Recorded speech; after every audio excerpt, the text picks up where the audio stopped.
श्री गणेशाय नमः। सच्चिदानंद रूपाय विश्वोत्पत्त्यादि हेतवे तापत्रय विनाशाय श्री कृष्णाय वयम नुमः। जय श्री राधे। प्यारे भक्तों, आज से हम श्रवणपान करेंगे कार्तिक मास महात्म्य। आज कार्तिक मास के कृष्ण पक्ष की एकम है। दिनांक 18 अक्टूबर 2024। वार कार्तिक मास, कृष्ण पक्ष, शुक्रवार। आज हम सुनेंगे कार्तिक मास का प्रथम और द्वितीय अध्याय। कथा सुनने से पहले वीडियो को ज़्यादा से ज़्यादा लोगों में शेयर कर दीजिएगा ताकि अन्य लोगों को भी कथा सुनने का पुण्य प्राप्त हो सके और आपको कार्तिक मास में अधिक से अधिक पुण्य की प्राप्ति हो सके। तो आइए प्रेम पूर्वक भगवान श्री हरि विष्णु और माता लक्ष्मी का ध्यान करते हुए कथा को प्रेम पूर्वक श्रवणपान करते हैं। कार्तिक का महात्म्य सब प्रकार के दुखों का नाश करने वाले तथा सारी सृष्टि के पालन करने वाले श्री गणेश जी, ज्ञान की दाता श्री सरस्वती जी, सब पुराणों के कर्ता श्री व्यास जी तथा गुरुदेव के चरण कमलों में नमस्कार करके भगवान के श्रद्धा और भक्ति रस में डूबे हुए कार्तिक मास की कथा कहती हूँ। निमिषारण्य में वास करने वाले सोनकादि 88,000 ऋषि श्री सूत जी से कहते हैं कि ब्राह्मण, आप हमारे इस घोर कलयुग से रक्षा करने के लिए कोई सरल उपाय बताइए। उनका यह प्रश्न सुनकर सूत जी कहने लगे, हे ऋषियों, भगवान के चरणों में तुम्हारी अटल भक्ति देखकर मैं तुमसे कार्तिक महात्म्य की कथा कहता हूँ, जिसके सुनने मात्र से मनुष्य के सब पाप नाश होकर वैकुंठवास हो जाता है। आप सावधान होकर सुनिए। एक समय नारद जी ब्रह्मलोक में जाकर सारे जगत के कर्ता श्री ब्रह्मा जी से विनीत भाव से पूछने लगे कि हे पितामह, कृपा करके कोई ऐसी सुंदर कथा कहिए जो सब पापों के नाश करने वाली हो। तब ब्रह्मा जी कहने लगे, हे पुत्र, भगवान के चरणों में तुम्हारी ऐसी प्रीति देखकर मैं तुमसे कार्तिक मास का महात्म्य कहता हूँ, जिसके सुनने मात्र से मनुष्य के सब पाप नाश हो जाते हैं और वह वैकुंठ का अधिकारी हो जाता है। क्योंकि कार्तिक मास भगवान को अति प्रिय है। इसमें किया हुआ व्रत, दान, नियम तथा कीर्तन अनंत फल देने वाला होता है। अतः सारे संसार की भलाई के लिए तुमने अति सुंदर प्रश्न किया है।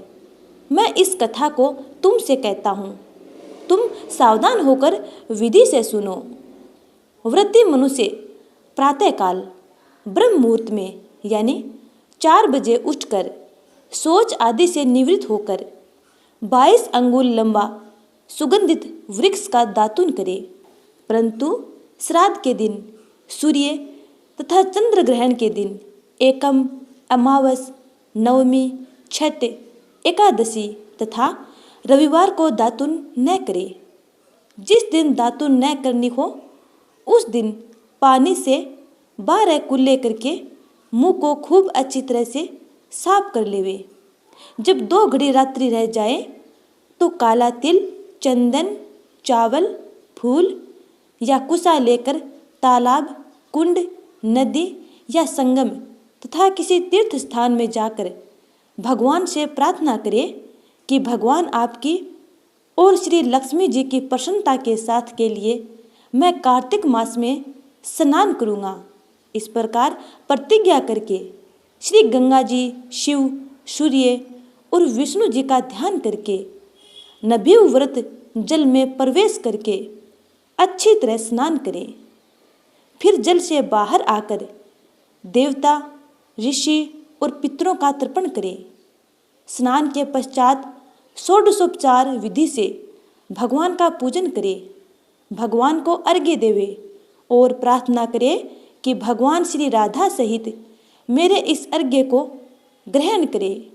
और इस प्रकार प्रार्थना करके 16 चीज़ें जैसे आवाहन, पाद्य, अर्घ्य, आचमन, स्नान, वस्त्र, चंदन, अक्षत, पुष्प, धूप, दीप, नैवेद्य, तांबूल, पुगे फल, दक्षिणा, नमस्कार भगवान की छवि के आगे अर्पण करके तुलसी मंजरी से भगवान का पूजन करना चाहिए। इसे षोडशोपचार पूजन कहते हैं। ब्रह्मा जी कहते हैं कि हे नारद, तुलसी की मंजरी सहित भगवान शालिग्राम का जो एक बूंद चरणामृत का पान करता है वह ब्रह्म हत्या इत्यादि बड़े पापों से मुक्त होकर वैकुंठ को प्राप्त हो जाता है। जो भगवान शालिग्राम की मूर्ति के आगे अपने पितरों का श्राद्ध करता है उसके पितरों को वैकुंठ की प्राप्ति होती है। जो भगवान शालिग्राम की मूर्ति दान करता है उसको समस्त पृथ्वी के दान का फल मिलता है। परंतु शालिग्राम की मूर्ति बेचनी नहीं चाहिए। विष्णु जी का पूजन शंख के जल से और शिव जी का बिल्व पत्रों से, सूर्य का तुलसी से, गणेश जी का धतूरे के पुष्पों से तथा विष्णु जी का केतकी के पुष्पों से, शिव का कनेर कमल को छोड़कर किसी लाल पुष्प से पूजन नहीं करना चाहिए। जो श्री विष्णु जी का पूजन कमल के पुष्पों, लक्ष्मी जी का मालती और चंपा के पुष्पों से करता है वह भगवान के परम पद को प्राप्त होता है। और जो भगवान की अति प्रिय तुलसी से पूजा करता है उसकी महिमा कोई नहीं कह सकता। वह कभी माता के गर्भ में नहीं आता। तुलसी माता धारण किए मंजरी युक्त जिसकी मृत्यु हो जाए वह सीधा बिना किसी बाधा के वैकुंठ धाम को जाता है। तुलसी की छाया में पितरों का श्राद्ध करने से पितरों की अक्षय तृप्ति होती है। तुलसी का सिंचन गंगा, यमुना तथा नर्मदा के स्नान के तुल्य हो जाता है। तुलसी का वृक्ष लगाने, खींचने और स्पर्श करने से मनुष्य के काया, वाचा और मनसा तीनों प्रकार के पाप नष्ट हो जाते हैं। जो मनुष्य आंवले के पत्ते और फूलों से भगवान का पूजन करता है तथा आंवले के वृक्ष के नीचे बैठकर भगवान का पूजन करता है उसको सोने के फल और पुष्पों का फल प्राप्त होता है। जो मनुष्य द्वादशी को तुलसी तथा आंवले के पत्तों को तोड़ता है वह घोर नरक में जाता है। जो मनुष्य कार्तिक मास में आंवले के फल, तुलसी और गोपी चंदन की माला धारण करता है वह जीवन मुक्त हो जाता है। इस प्रकार व्रती पुरुष भोजन करके चंदन, पुष्प, पान और दक्षिणा से ब्राह्मणों को प्रसन्न करे, सारे मास भूमि पर शयन करे, ब्रह्मचर्य का पालन करे, पत्तल में एक समय भोजन करे, मौन व्रत धारण करे, वह सूरवीर और कांतिमान होता है। जो एक समय भोजन करता है वह भी आंवले के नीचे बैठकर भोजन करता है तो उसके 1 वर्ष के पाप नष्ट हो जाते हैं। व्रती मनुष्य को शहद, कांजी, दाल, तेल, कच्चा भोजन, दूसरे का अन्न तथा किसी प्रकार का तामसी भोजन नहीं करना चाहिए। रविवार को आंवला न खाएं। देव, वेद, गो और ब्राह्मण की निंदा न करें। मांस आदि का सेवन न करें। अब इस प्रकार के मांस कहते हैं मिट्टी से उत्पन्न हुए नमक, मसूर, बासी भोजन, तांबे के पात्र में डाला हुआ दूध आदि केवल अपने लिए ही पकाया हुआ भोजन नहीं खाना चाहिए। रजस्वला स्त्री, मलेच्छ, पतित, पाखंडी आदि से वार्तालाप नहीं करना चाहिए और इन तिथियों में एक एक चीजों का भोजन नहीं करना चाहिए। एकम को पेठा, दूज को बैंगन, तीज को पृथ्वी का फूल, चौथ को मोली, पंचम को बेलफल, छठ को कलिंदा, सप्तमी को आंवला, अष्टमी को नारियल, नवमी को जंगली घिया, दसवीं को परमल, एकादशी को बेर, द्वादशी को मसूर, त्रयोदशी को पान, चतुर्दशी अथवा अमावस्या और पूर्णमासी को नारी को साग नहीं खाना चाहिए। आगे की कथा हम अगले अध्याय में सुनेंगे। अब सुनते हैं कार्तिक मास में सुनी जाने वाली अगली कथा। किसी गांव में एक बुढ़िया माई रहती थी। वह कार्तिक मास का व्रत रखा करती थी। उसके व्रत खोलने के समय भगवान श्री कृष्ण आते और एक कटोरा खिचड़ी का रख कर चले जाते। बुढ़िया माई के पड़ोस में एक औरत रहती थी। वह हर रोज यह देखकर ईर्ष्या करती थी कि इसका कोई भी नहीं है, फिर भी इसे खाने के लिए खिचड़ी मिल ही जाती है। एक दिन कार्तिक महीने का स्नान करने बुढ़िया माई गंगा जी गई। पीछे से कृष्ण भगवान उसका खिचड़ी का कटोरा रख गए। पड़ोसन ने जब खिचड़ी का कटोरा देखा और देखा कि बुढ़िया नहीं है, तब वह कटोरा उठाकर घर के पिछवाड़े में फेंक आई। कार्तिक स्नान के बाद बुढ़िया घर आई तो उसे खिचड़ी का कटोरा नहीं मिला और वह भूखी की भूखी रह गई। बार बार एक ही बात कहती थी कि कहाँ गई मेरी खिचड़ी और कहाँ गया मेरा खिचड़ी का कटोरा। दूसरी ओर पड़ोसन ने जहाँ खिचड़ी गिराई थी वहाँ एक पौधा उगा जिसमें 2 फूल खिले।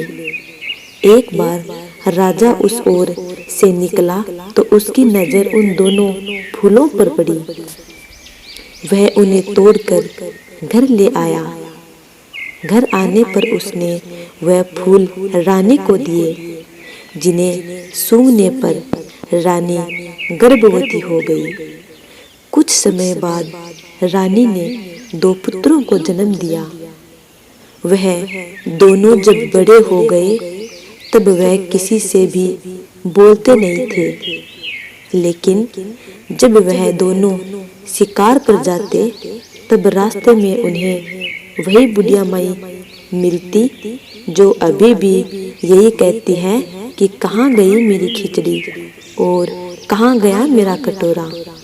बुढ़िया की बात सुनकर वह दोनों कहते हैं कि हम हैं तेरी खिचड़ी, हम हैं तेरा बेला। हर बार जब भी वह शिकार पर जाते तो बुढ़िया यही बात कहती है और वह दोनों वही उत्तर देते। एक बार राजा के कानों में यह बात पड़ गई। उसे आश्चर्य हुआ कि दोनों लड़के किसी से बोलते नहीं हैं। तब यह बुढ़िया से कैसे बातें करते हैं। राजा ने बुढ़िया को राजमहल बुलवाया और कहा कि हमसे तो किसी से ये दोनों बोलते नहीं हैं, तुमसे ये कैसे बोलते हैं। बुढ़िया ने कहा कि महाराज, मुझे नहीं पता कि ये कैसे मुझसे बोलते हैं। मैं तो कार्तिक का व्रत करती थी और भगवान श्री कृष्ण मुझे खिचड़ी का बेला भर कर दे जाते थे। एक दिन मैं स्नान करके वापस आई तो मुझे वह खिचड़ी नहीं मिली। जब मैं कहने लगी कि कहाँ गई मेरी खिचड़ी और कहाँ गया मेरा बेला, तब इन दोनों लड़कों ने कहा कि तुम्हारी पड़ोसन ने तुम्हारी खिचड़ी फेंक दी थी तो उसके 2 फूल बन गए थे। वह फूल राजा तोड़कर ले गया और रानी ने सूंघा तो हम 2 लड़कों का जन्म हुआ। हमें भगवान ने ही तुम्हारे लिए भेजा है। सारी बात सुनकर राजा ने बुढ़िया को महल में ही रहने को कहा। हे कार्तिक महाराज, आपने जैसे बुढ़िया माई की सुनी वैसे ही सबकी सुनना। तो प्यारे स्नेहितनों, आज हमने सुनी कार्तिक मास महात्म्य का पहला और दूसरा अध्याय तथा कार्तिक मास में सुनी जाने वाली कथा। उम्मीद है कि आपको ये कथा पसंद आई होगी। यदि आपको अच्छी लगी है तो लाइक कमेंट कर देना और अगली कथा का इंतजार करना। तब तक के लिए जय श्री राधे, जय श्री कृष्ण।